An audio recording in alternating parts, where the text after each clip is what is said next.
পারস্য উপসাগরের নীল জলরাশির মাঝখানে হঠাৎই যেন দৃশ্যপট বদলে যায়। শান্ত সমুদ্র তীর মুহূর্তের মধ্যে রক্তিম স্রোতে ঢেকে পড়ে, যেন প্রকৃতি নিজেই আঁকছে এক রহস্যময় ছবি। কিভাবে এমন অবিশ্বাস্য রূপ নিল পরিচিত সৈকত? ইরানের হরমুজ দ্বীপে টানা ভারী বৃষ্টির সময় দ্বীপের বিখ্যাত রেড বিচে পাহাড়ি ঢাল বেয়ে নেমে আসা বৃষ্টির পানির সঙ্গে লৌহ সমৃদ্ধ মাটি মিশে সাগরে গিয়ে পড়ে, যা তৈরি করে আগুনের লাল দৃশ্য।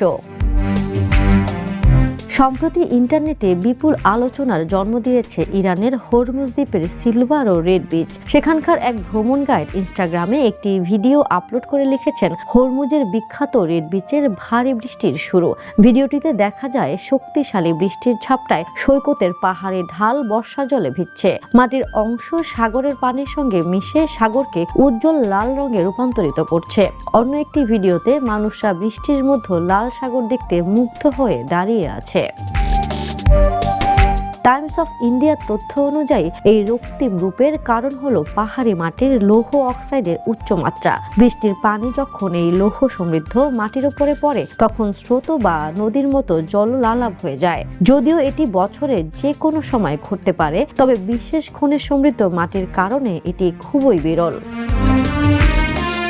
ইরানের পর্যটন বোর্ড জানিয়েছে, হরমুজের লাল মাটির অর্থনৈতিক মূল্য রয়েছে।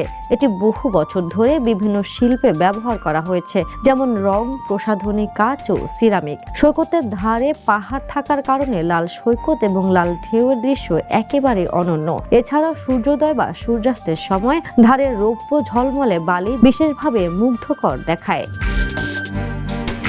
দ্বীপটি রেইনবো আইল্যান্ড নামেও পরিচিত, কারণ এখানে লাল মাটির পাশাপাশি প্রায় 70 ধরনের রঙিন খনিজ পাওয়া যায়।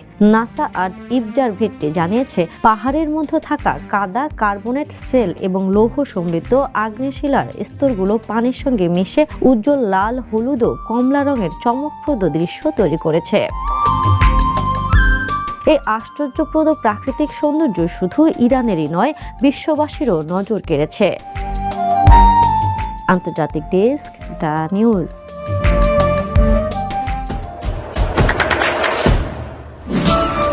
দেশে দেশে সবার সাথে দ্য নিউজ।